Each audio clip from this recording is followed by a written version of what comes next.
Hezbollah scares U.S. military. Big attack on IDF base amid CENTCOM chief's Israel visit.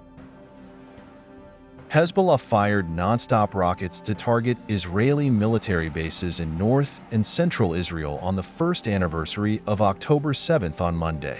The Lebanese armed group fired volleys of rockets and missiles at Israeli troops in Shlomi, Hanada, and Marj in northern Israel. The attack came shortly after Hezbollah claimed a missile attack on Israel's Glilot base near the central city of Tel Aviv, which is home to the intelligence Unit 8200. Hamas leader Yahya Sinwar is reportedly alive and has contacted officials in Qatar in recent days. For Sinwar, 62, architect of the Hamas cross-border raids that became the deadliest day in Israel's history, armed struggle remains the only way to force the creation of a Palestinian nation.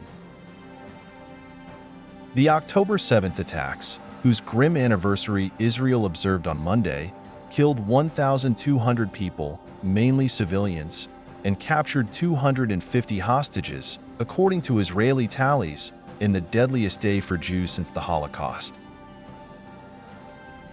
Israel responded by launching a massive offensive, killing over 41,909 people and displacing 1.9 million, according to Palestinian health authorities and UN figures.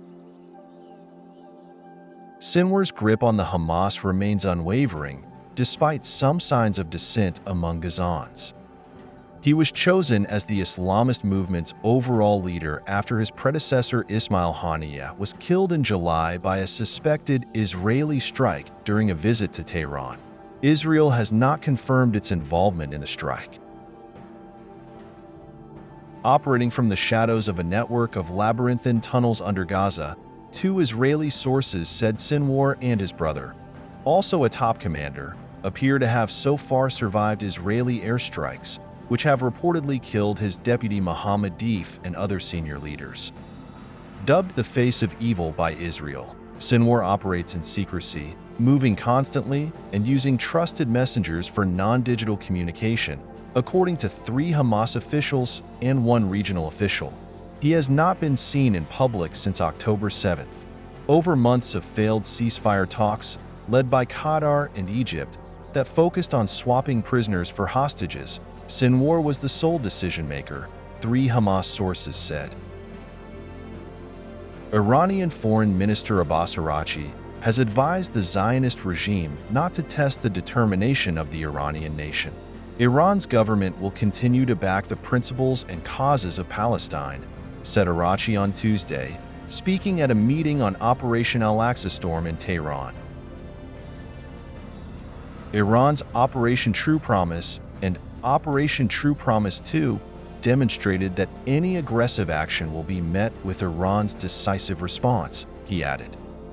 Certainly, the operation taught the Zionist regime a lesson, the top diplomat noted. The Islamic Republic has no doubts or haste in response, he said, warning that any attack on Iran's infrastructure would be met with a firm response. Referring to his recent regional tour, Araghchi said that his visits to Syria and Lebanon intended to prove that Iran will always support those nations. Former President Donald Trump and Vice President Kamala Harris are marking the anniversary of the deadliest attack on Jews since the Holocaust as the presidential candidates approach the final weeks of the campaign during a widening conflict in the Middle East.